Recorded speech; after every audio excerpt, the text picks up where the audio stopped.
first off, let's recap last week's meet.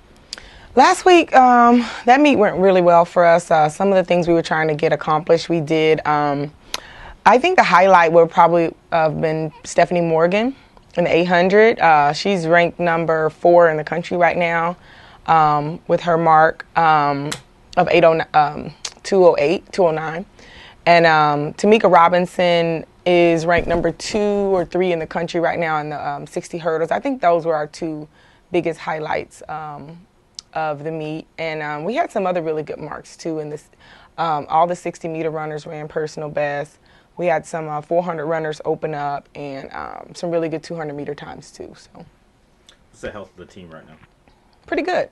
Yeah, everybody's pretty solid and healthy and going into the Illinois Intercollegiate meet. So that's exciting. What's the expectations coming into this next meet? Again, we want to just keep improving our times, getting better marks on the Big Ten list, better marks on the national list, and hopefully have some momentum going into the Notre Dame meet. Okay. As a coach, I know you have a number in the back of your head as far as those lists go. What's the number that you look at? You know, I like to see everybody in the top 10 on the Big Ten list. That really helps. I mean, it just puts us in scoring position. It gives you a better idea who your travel squad is, people you need to put a little bit more focus on. So that kind of helps as the season progresses in the early part of the year, just to see kind of where people are. And then you make a decision on what events to run and which events to focus on.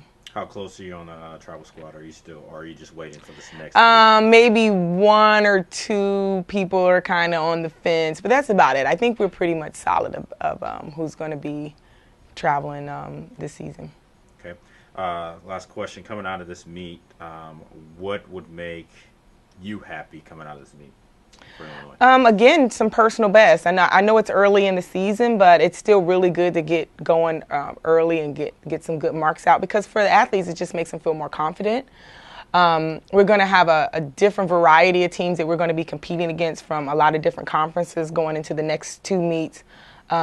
The Mayo Invitational and the Tyson Invitational, really the top athletes in the country. So it just gives us a nice little boost of confidence going into those meets prior to the Big Ten championships.